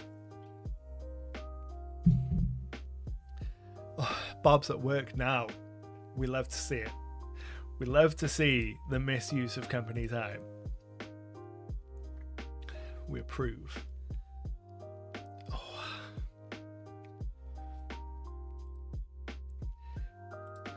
And then, what are we off for time? 20 more minutes. Let's have a look. Is there anything else? There was the only other thing I had on the agenda was this article that had come up on Polygon. I'd seen a lot of discussion about this in the last week. 10 days sort of time. Was this Polygon article talking about how it's time for independent TTRPGs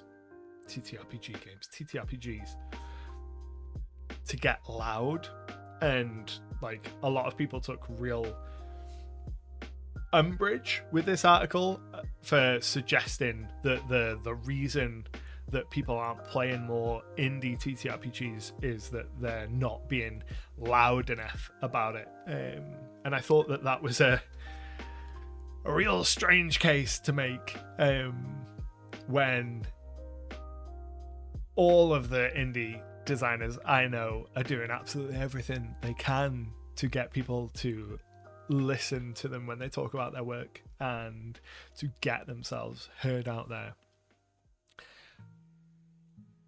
So I thought that was a real strange, real strange article for Polygon to make. It also, in this article, kind of suggests that the release schedule for D&D for 2025 is like slow. This was before the most recent 2 books were announced. So this was when there was only the Dragon book, the 2 Forgotten Realms books, and the Starter Adventure, and the Monster Manual. So there's 5 headline products for D&D in 2025. When this article was released, there are now 7. But even 5 is competing with some of D&D's busiest years, and is more than reasonable enough, I think, for modern 5th edition D&D. Yeah, it's nothing like what we would have gotten in 3rd edition, like the release pace of 3rd edition, when we were getting splat books absolutely everywhere. But something that I think that people don't appreciate as much when they think about that is, in 3rd edition, in the age of the splat book, you were often constrained by how many physical splat books you had. That's still broadly true now, but D&D Beyond has changed things quite a lot. Like the availability of digital materials makes it much easier to be able to get a lot of official material together in one place and have a lot of it available. And as someone with like a D&D Beyond press account who has access to everything on there, it can be a real minefield when your players come to you and like, ooh, I want to use this option, and it's from something you've never even heard of because it was released on D&D Beyond as a third-party resource like 2 weeks ago, and you hadn't caught the announcement, and they'd seen it because they've got accounts that are linked to yours, and you read it and you're like, I've never even seen this. No, you can't have it. And then they're like, why can't I have it? I was like, because I've got no idea how it works. And you have to go through and vet all of these things, versus in the days of splat books where, yeah, they might release a new splat book they might release 2 every single month, but most tables weren't picking up every single one that was released. You'd have, you know, your PHP +1 at most tables. And I don't think that that is the way that a lot of modern tables play. So I am actually kind of low-key glad for fewer releases. Lexasaurus says, what's a splat book? So splat books are smaller form books. So like,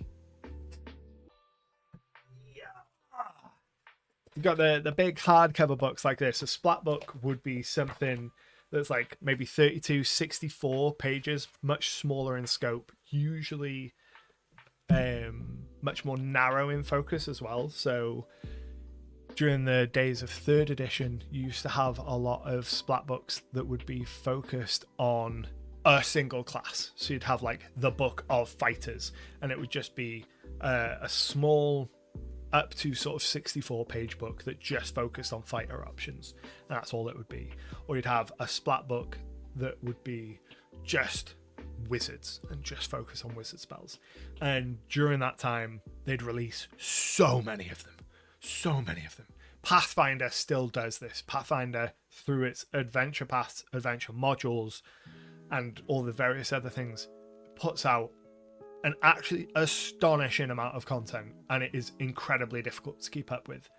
And because all of the mechanical content for Pathfinder 2nd edition is available for free on Archives of Nethys, it means that your players always have access to just all of it. And trying to maintain any sort of internalized world balance, not just mechanically but narratively as well. So being able to say to your players, we are playing in a world of humans, men and dwarves. Cool, classic Tolkien-esque fantasy. And then someone rocks up with a Vulpine from one of the Humblewood books that's just come out on D&D Beyond. And they're like, cool, I want to be a fox person. And you're like, what?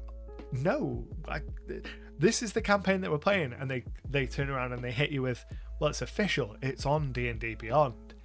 And then you have to have that conversation with them, like, just because it's on D&D Beyond doesn't mean it's okay for it to be in this campaign. So like that conflict, not conflict, but you know what I mean. It's for that reason that I'm glad that we're not getting like 20 books a year or more. I think 7 releases in this year for 5th edition is too many. It's too many for a reasonable person to be able to keep up with, especially when chances are all of them are going to be like at least $35. So you're looking at almost like $250 worth of content coming out from D&D in a year. Like, you cannot keep up with that. Like, financially, the average gamer can't keep up with that. Never mind anything else that they want to do.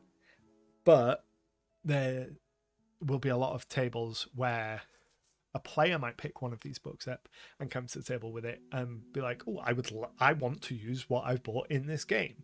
And then the onus then gets shoved onto the DM to be like, oh, fine, I'll have to familiarize myself with this content. And it's just, it creates a lot of scope for like butting heads and stuff, which frustrates me. Sienna says Morkborg has those. Yeah, as far as I'm aware, Morkborg's got a ton of splat books. I don't know if they're all first party, as in published by Free League. Is it Free League that publishes Morkborg? I know Free League, I'm pretty sure Free League does publish Morkborg, but I'm not sure if all of the splat books for Morkborg come from the designers of Morkborg or whether it's the third party situation. But yeah, I've seen pictures of like dozens of splat books laid out for Morkborg. But certainly, as I get older and have less time, I'm much more in favor of one book. Like, alcohol book, let's just use the options in that and nothing else. Like, that's one of the things that I really like about Shadow Dark. Like, you can take the Shadow Dark book and it's intentionally like low magic world, low fantasy. Low fantasy in terms of the scope of things that your player options. So you can take that core book and have everything that you need, and you don't need to look for outside sources. But then the outside sources, when everything is designed to a single spread, it makes it really easy for you as the GM to just pass that information. So if someone brings one of the cursed scroll, the little splat books that Shadow Dark has, they bring that to you as the GM and say, I want to play X class that's not in the base game. You only have to look at a 2-page spread to figure out whether or not it's something that you want to include in your game.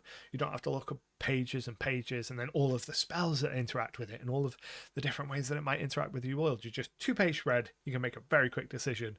And that's a really attractive idea to me. I really do think that when I get finished with my current campaign, a short Shadow Dark arc is very much on the cards.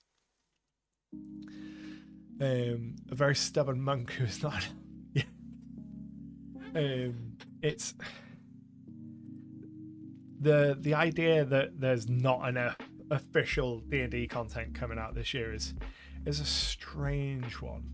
Have I tried or reviewed Cairn? I think I've got a copy of Cairn sitting on the shelf over there that I did start to read through. I think is it Cairn or Knave First Edition? I've got one of them, but I didn't get all the way through it before I was distracted by something else. I've got several of the kind of small form, old school style, little zine style games over there. I've got Shadow Dark. I think I've got Cairn, Vagabond. I've not had a chance to. I've got Morkborg. I've not had a chance to get through all of them. Like Morkborg, for example. Morkborg is a struggle. I started writing my review of Morkborg, got almost all the way through the review, went to look at see whether other people were having the same criticisms I was, because it was a very negative review. And then in another review found out that there's actually a like stripped back, like print friendly version of Morkborg, the bare bones edition. Went checked that out and I was like, oh, I'm gonna have to rewrite my entire review because I can actually read the bloody book now that I know that this exists. I can read the book and pass the information, because Morkborg's layout, while visually stunning, while very thematic, is an informational nightmare. Every time I look at it, I'm like, I cannot pass this info. This does not stick in my brain. It is not conducive to staying inside my brain. So I have readjusted my schedule so I can read the bare bones edition of Morkborg, so I can actually make a video on it where I talk about the mechanical experience of it and not just rant about the trade dress of it for 45 minutes, because that's what the original review would have been had I not known the bare bones edition existed. And then I would have had so many angry OSR boys in my comment section. It would have been great for the engagement, but I think if ever there would have been a video where I would have gotten a death threat, that would have been it for sure. Like, because people that love like the Morkborg book, particularly the layout of it, really love the Morkborg book. Release it for the clickbait and the engagement. Not what we do here. We're actively trying not to do this. Though sometimes it's really hard not to. It's like a big part of doing this YouTube game is trying to walk that line between how can I make this video packaging clickable, and the techie term is how can I create a curiosity gap where someone looks at this combination of YouTube thumbnail and title and curiosity is piqued and it makes them want to click, versus how can I actually make sure the video is delivering on what that combination is saying, versus like setting everything on fire and saying that D&D is burning to the ground around them, and then just talking about how, oh, actually, you know, it's just been kind of a bad week for like a couple people in the industry. You know, it's that balancing act of packaging and presentation versus actual content is a constant battle that every YouTuber has to go through. And as I've said a couple of times, I consider myself very fortunate in that the AdSense portion of my pie is so small, but I'm also able to like live, so I don't have to worry about like pumping up the YouTube numbers and having to live off a bigger portion of the pie. So I'm not at the moment, touch wood, I don't have to play the like clickbait game. I hope that doesn't change because that would really suck. It's never fun to like, I always feel icky. It always makes me feel icky when I make something that feels like it's airing into clickbait. In my perfect world, all of my titles would be perfectly descriptive and all of my thumbnails would just be like a repeat of the title. But that is not how people like click on your videos. Saying that, I have no idea why some of my most popular videos are the way that they are. Like, nothing about them springs to being the like clicky stuff. Like, my all-time most popular video is currently still my how I made my next TTRPG campaign setting. And I think the thumbnail does a lot of the work there. If we switch over to the desktop view, this thumbnail, the 500 plus points of interest, I think is doing serious amounts of heavy lifting in why that's the most popular long form piece on the channel. Because people see that, oh, how can I have 500 points of interest on my world map? And that's why they click. Having how to plan a homebrew RPG campaign be number 2, and for a long time it was number 1. So embarrassing, because the like this video it's real bad. Like, look at that quality. Look at it. It's so old, and I'm stood in front of like a wrinkly cloth, and the audio is so out of sync for like almost all of it. Oh, I cringe every time I watch it. But somehow it's really popular. And then we've got a lot of like software stuff. So maps, OneNote, maps, Foundry, maps, OneNote, maps. Like, if I wanted to really lean into one thing, I'd be like the maps guy. How does SEO play into YouTube? Because it seems like how to make a TTRPG setting might be a term people are searching. So it's SEO is a really weird one when it comes to YouTube. I think that there was a period of time where SEO was really strong, and there's been a number of points for a number of search terms where I have been top for a lot of SEO terms. So like, for example, let's just pick a random one. So I'm just picking ones out of my head. So if you pick, like, search for Wonder Draft, I come up really high in Wonder Draft SEO. How to make a TTRPG campaign setting. That feels like it's too close to, yeah, I come up as like the top 2 results for how to make a TTRPG campaign setting. I come up as the top 2 Google video results for that. So I have benefited from YouTube SEO.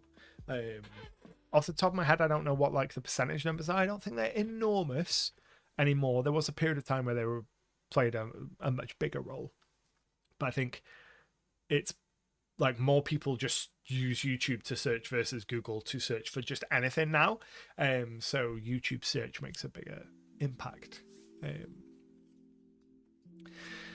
love to see a video on how you got your inspiration for your world in the beginning, like high level stuff.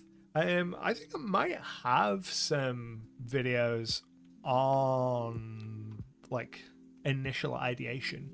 I do have a whole playlist of videos, my how to make a campaign setting, I think it's called. I will double check that because I can't actually remember what it's called. Playlists. Let's have a look. How to making a homebrew campaign. There it is. Look at me almost remembering its name. I will drop the link to that in the chat. So that playlist that I've just linked is like, I don't know, it's like 20 something videos long, and it goes through the process of me making my second homebrew campaign, the City States of Ashk, which was a desert campaign setting, and it goes through from like really high level, like I'm just starting the process of this, and then designing like the map, designing like the theming of this region. Like I know it's going to be vaguely like North African, Middle Eastern, Egyptian vibes. Like let's determine our vibes, let's make the map, let's make the gods, let's make a central tension, let's make some of the locations and factions. And it goes through like really quite detailed step by step how I made that campaign setting, and then follows it up with some more like random stuff for like campaign ideas. So like a ramble on how communication works in a magical world and things like that. I also have a playlist of, if you want to go like really long form in depth, then I have a playlist of the Jewel Cities of Talavar, which is my current campaign setting, and I have all of the VODs from the live streams that we did over on Twitch back in 2022, where that 500 points of interest from that like most viewed video, whole series of like 2-hour streams where we make that start to finish over the course of like multiple months, like going from a handful of pins all the way up to reaching the 500 pins. Like we hit the 500 on stream,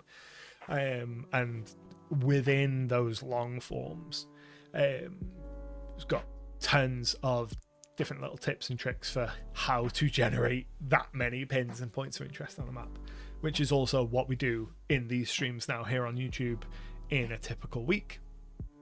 So that this like shop talk, which is going to be like once a month, the rest of the time we do that world building stuff. So week in, week out, Tuesday evenings, 8 p.m. UK time, we usually run about an hour and a half, 2 hours. That is what we do. The bread and butter of these live streams is doing world building stuff. So and all of the VODs are the videos from this, all of the recordings of them are available here on the channel. If you click onto the channel and then onto the live tab, you'll find them. The playlist that I've just put includes the VODs that used to be on Twitch, but all the stuff that we've done on YouTube is in the live tab. We've like designed demons, we've done the history and like the origin of elves in my world and all that kind of stuff. And then for anyone that is a channel member, that's where I go like super nitty gritty into my homebrew world. So this last week, I think it was last week, I put out a video exploring my homebrew cosmos. So starting right at the top, really high level, like here are the planes of existence in my world. Here's a brief explanation of each of the planes of existence in my world. If I jump over to the desktop, so you can see in this, it's me jumping around the planes of existence map and talking about each of those planes of existence, their kind of relationship to each other, a little bit about what makes them tick for each of them. We get a little bit of picture-in-picture inception here, which is freaking me out a little bit. So I'm going to change back to this because it was making my mind go all bendy.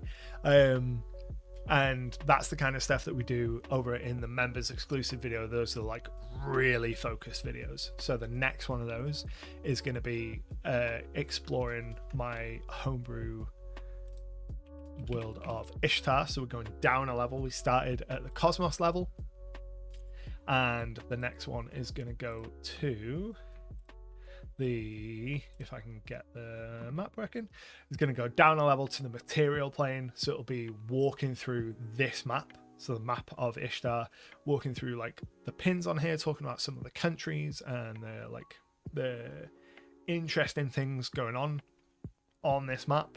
We'll talk a little bit about some of the ley lines, because there are some interesting things to talk about ley lines aside from what I discussed in the ley line video, but I will probably direct to the ley line video for that.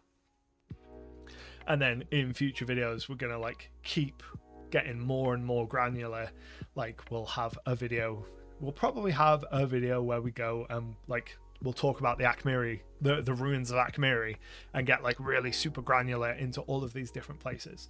And that's sort of like the whole point of the YouTube memberships. It's for people that like love getting really specific into world building, enjoy these world building streams, enjoy seeing like the homebrew world of Ishtar that I've been working on, and want more from that and more like super in-depth world building stuff that's really hard to package for like the wide YouTube audience to make sexy and be like, come and explore what's really exciting about like my 21 planes of existence and how actually they're all secretly tied to tarot cards, and that's kind of interesting, I guess.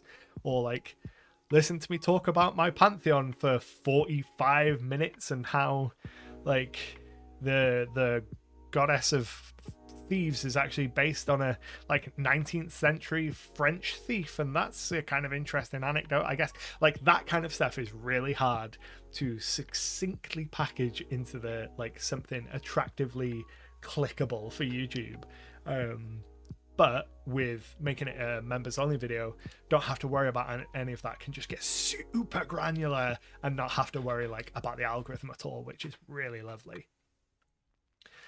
I think I'm just really curious about how you started your world from day one, the ideation of Ishtar in general, or how you came to your cosmos, etc. Like the steps you went through might just be your experience. So Ishtar didn't like emerge fully formed. It started, let's jump into visual aids. So Ishtar started as like this, as Valaroth.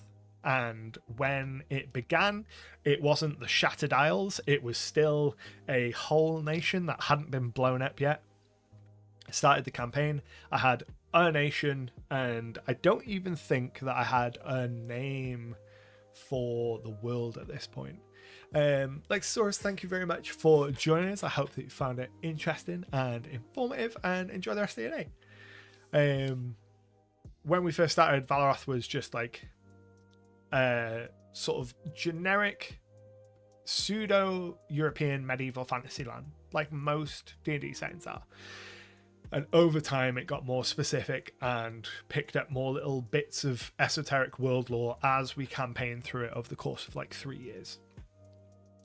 As I said, I don't think that Ishtar as a word for the world existed back then. Certainly not initially. I think it took a while for that to kind of catch on, and for that idea and for the sort of concept of what Ishtar was to really take root. For the longest time, it was just this one map of Valaroth. And then eventually it was a case of the players are starting to like push at the boundaries of the map, so I need more map.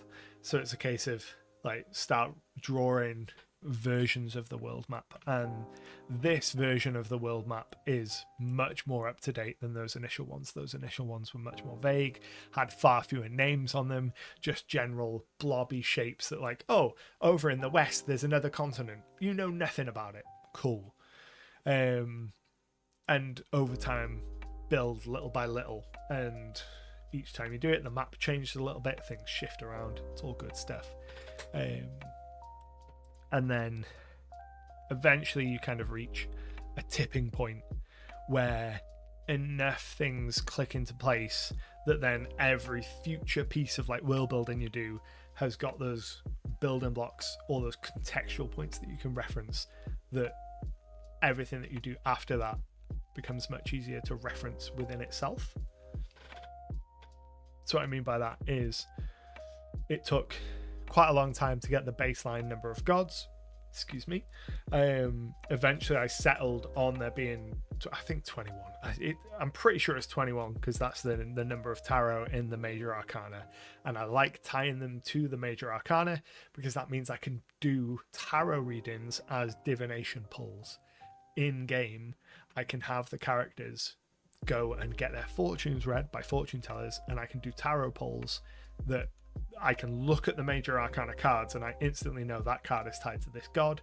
It gives me a reading, and I can kind of, like the magician, like doing the sleight of hand, make the players think that something much more impressive is going on because I have all of those context clues. And that is kind of my whole vibe as a dungeon master, like doing enough work up front so I have the context clues that when the players are interacting with the world and interacting with the thing, it feels to them like there's way more going on than there actually is, when really it's just me pulling it out of my ass but using all of those context clues that I've already put in place. So like they'll see this diviner who'll pull the tarot card, and they might pull the card, let's jump into the pantheon here. You can see I've got the table of deities and their tarot numbers and the tarot card, and just a really brief meaning for upright and reversed, because this has come up several times now. So they pull the Hanged Man, which I know is tied to Alesia, the dragon, who's the goddess of time. They pull it reversed, which is tied to delays, resistances, stalling, and indecision. So I can use that context clue in that divination reading to know, right, okay, what's going on in this character's kind of personal story and the wider story at the moment that I can tie into delays, resistances, indecision, but also maybe tie into the goddess of time, and take those 3 elements or 4 elements, like character's personal information, the world plot, the god, and the kind of tarot reading, jumble them all together, and the player feels like they're getting something, like it feels like they're getting an actual divine reading. And I've used that multiple times through the years, and every time it goes down really well, because it always feels like they're getting something really personal in the moment, like that something is happening that there's no way I could have planned for that, because quite often when they go and visit diviners, we didn't know that was going to happen at the start of the session, so there's no logical way that I could have done that amount of prep. No reasonable person would have done that amount of prep ahead of time. So like building on all of those little plot points is how you end up with something like this, with just your hundreds and hundreds of pins, most of which are empty or very, very sparse. Like if I click on a random one here, the soldier's widow. Party meets a ragged, middle-aged woman. She's traveling across the region to take her husband's ashes to the holy shrine of Erin's Barrow. That's it. It's a small little social interaction connected to another location, and with the context clues of who the players are, what the players have been doing recently, where they're coming from, where they're going to, I can build that out, and I don't need any more information. And that's how I've been able to like Wizard of Oz my entire campaign through the years.